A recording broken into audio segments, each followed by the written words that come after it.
ఏడాదికి 2 లక్షల కోట్ల సంపాదనిచ్చే అతిపెద్ద ప్రాజెక్ట్ ఏపీలో ఏదైనా ఉందంటే అది అమరావతి మాత్రమే. 2019లోనూ టీడీపీ గెలిచి ఉంటే ఏపీకి అమరావతి మెయిన్ ఇన్కమ్ సోర్స్గా ఉండేది. ప్రభుత్వ ఖజానా నుంచి పైసా ఖర్చు చేయాల్సిన అవసరం లేకుండా అమరావతి డెవలప్ కావడంతో పాటు సౌత్ ఇండియాలోనే టాప్లో నిలిచేది. కానీ 2019లో ఒక్క ఛాన్స్ పేరిట వైసీపీకి ప్రజలు అధికారం కట్టబెట్టారు. దీంతో అభివృద్ధికి గండిపడింది. అమరావతిలో ఎక్కడి పనులు అక్కడే నిలిచిపోయాయి. జగన్ ప్రభుత్వం తీసుకున్న 3 రాజధానుల విధానంతో అమరావతికి ఏపీకి తీవ్రమైన అన్యాయం జరిగింది. అమరావతి రైతులు ఏళ్లపాటు రోడ్డుపై ఆందోళనతోనే ఈ ప్రభుత్వం ఎప్పుడు పోతుందా అని ఎదురు చూశారు. మళ్ళీ జగన్ గెలిస్తే ఈ రాష్ట్రాన్ని వదిలి వలసపోవటమే అంటూ కన్నీళ్లు పెట్టుకున్నారు. 3 రాజధానుల విధానంలో భాగంగా అమరావతిలో ఏమైనా అభివృద్ధి జరిగిందా అంటే అది లేదు. కనీసం రూపాయి కూడా ఖర్చు చేయలేదు.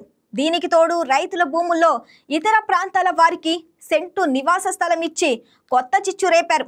ఇక 2014లో అమరావతి ప్రకటనతో అమరావతి ప్రాంతం సందడిగా ఉండేది. పొరుగు రాష్ట్రాల నుంచి వచ్చిన మరీ రియల్ ఎస్టేట్ చేశారు.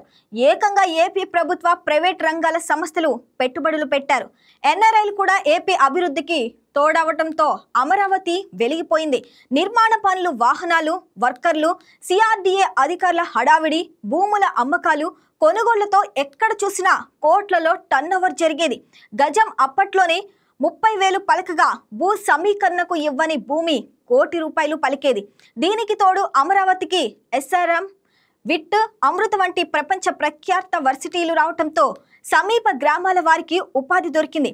ఇక స్టూడెంట్స్ రాకతో హాస్టల్స్, హోటల్స్, పీజీలు పెరిగాయి. యువత, మహిళలకు వర్సిటీల్లో జాబ్స్ దొరికాయి. ఇక దీంతో మంచి లైఫ్ దొరికినట్లయింది. ఇక వైసీపీ హయాంలో ఎలాంటి పనులు జరగకపోవడంతో వాన కురిస్తే నీళ్లు నిలిచేవి. దీంతో ముంపు ప్రాంతాలన్నీ అమరావతి ద్వేషులు ప్రచారం చేసి ఆనందం పొందేవారు. రిటర్నబుల్ ఫ్లాట్లలో కంప చెట్లు తొలగించకపోవడంతో అడవిలా మారింది. అడవికి జంతువులకు నిలయంగా మారింది. ఇక రైతులకు చేయవలసిన చెల్లింపులు నిలిపివేశారు. దీంతో పిల్లల చదువు ఖర్చులకు, పెళ్లిళ్లకు డబ్బులు లేక అమరావతి రైతులు తీవ్ర ఇబ్బందులు పడ్డారు. ఎలాగోలాగా 5 ఏళ్లు గడిచిపోయాయి. ఇక 2024లో వైసీపీ ఓడి డబుల్ ఇంజన్ సర్కార్ జయకేతనం ఎగురవేసింది. దీంతో అమరావతి పనులు మళ్లీ గాడిన పడ్డాయి. ఇక ప్రస్తుతం ఆంధ్రుల కలల రాజధాని అమరావతి నిర్మాణ పనులు ఫుల్ స్వింగ్ లో జరుగుతున్నాయి. ఇక వివిధ సంస్థలకు కేటాయించిన ప్రాజెక్టుల్ని మొదలుపెట్టారు. పెద్ద ఎత్తున మ్యాన్ పవర్, విదేశీ మిషన్లు తీసుకువచ్చి పనులు చేస్తున్నారు. దీంతో ఫ్లడ్ లైట్ల వెలుతురులోనూ అమరావతిలో సందడి వాతావరణం కొనసాగుతుంది. ఇక 2019 నాటికి 70% పూర్తయిన భవనాలను వచ్చే మార్చికి అందుబాటులోకి రానున్నాయి. ఇక జడ్జిలు, ఆఫీసర్ల బంగ్లాలు గృహప్రవేశానికి ముస్తాబవుతున్నాయి. ఇక గ్రూప్ డి ఆఫీసర్ల క్వార్టర్స్ పనులు కంప్లీట్ అయ్యాయి. ఇక ఐకానిక్ టవర్ నిర్మాణ పనులు కూడా జోరందుకున్నాయి. అసెంబ్లీ, హైకోర్టు భవనాల నిర్మాణాలు ప్రారంభమయ్యాయి. ఇక రాజధాని ప్రాంతాన్ని బైపాస్ కు అనుసంధానం చేస్తున్నారు.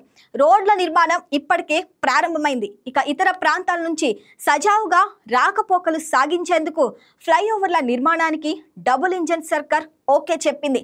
ఇక ఔటర్ రింగ్ రోడ్డుకు సంబంధించి గెజిట్ జారీ అయింది. మొత్తం ప్రాజెక్టులో 121 గ్రామాలు, 23 మండలాలు దీని పరిధిలోకి వస్తాయి. ఇక ఓఆర్ఆర్ 189.4 కిలోమీటర్ల పొడవు, 6 లేన్లతో ప్రతి వైపు సర్వీస్ రోడ్లతో ఉంటుంది. ఇక అమరావతి నిర్మాణంలోనూ 91,639 కోట్ల అంచనా వ్యయంతో 112 పనులు చేపట్టేలా ప్రణాళికలు రూపొందించారు. ఇక ఇందులో మౌలిక సదుపాయాల అభివృద్ధి, రైతులకు కేటాయించిన లేఅవుట్ ఫ్లాట్ల అభివృద్ధి, ఐకానిక్ నిర్మాణాలు, హైకోర్టు, సెక్రటేరియట్ టవర్లు, ఇక అసెంబ్లీ హాల్, జడ్జెస్ క్వార్టర్స్, మంత్రుల నివాస నిర్మాణాలు పురోగతిలో ఉన్నాయి. దాదాపు 87,000 పనులకు ఎన్డీఏ సర్కార్ టెండర్లు పిలిచింది.